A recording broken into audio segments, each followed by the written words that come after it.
দক্ষিণেশ্বরে মায়ের কি লীলা, যেন আগে থেকে সব ঠিক করা ছিল। তরুণ গদাধরই হলেন মায়ের মন্দিরের পূজারী। পুজোয় বসেছে তরুণ পূজারী, কিন্তু কি পুজো করবে সে? সে যে মন্ত্রতন্ত্র কিছুই জানে না, শুধু আকুল আকুতি জানায় মায়ের কাছে।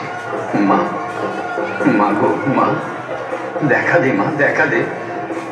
আর দেখা যদি না দিস তাহলে আমার এই একটু সন্দেশ নেই, কামাকা খেতে তোকে হবেই।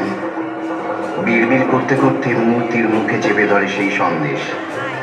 মায়ের দেখা না পেয়ে পাগলামি এমন পর্যায়ে পৌঁছয়, একদিন মায়ের হাতের খড়গ দিয়ে নিজেকে শেষ করে দিতে চায় গদাধর। এক অনির্বচনীয় আলোয় ভরে যায় মন্দির। এক স্বর্গীয় জ্যোতিতে ঝলসে যায় গদাধর, সামনে দাঁড়িয়ে জগৎজননী মা। গদাধর, আমি এসেছি, আমি এসেছি গদাধর। এই তো আমি তোর কাছে এসেছি।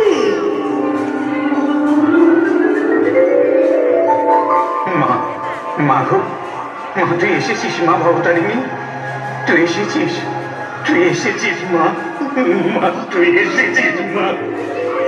সমাধি হয় গদাধরে।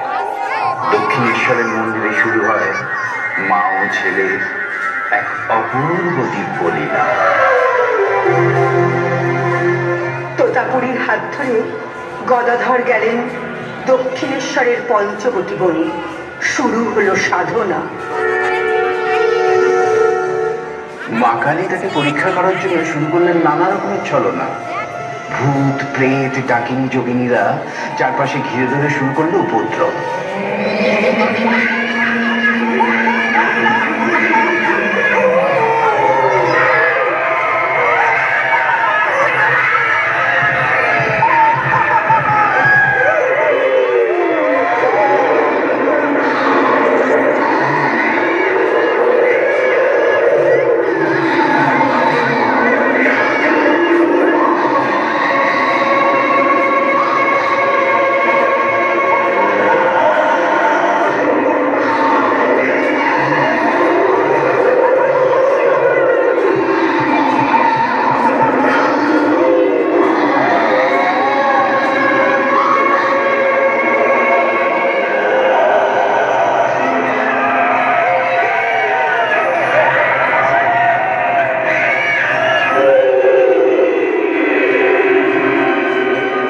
সাধনা ভাঙার কত রকমের চেষ্টা।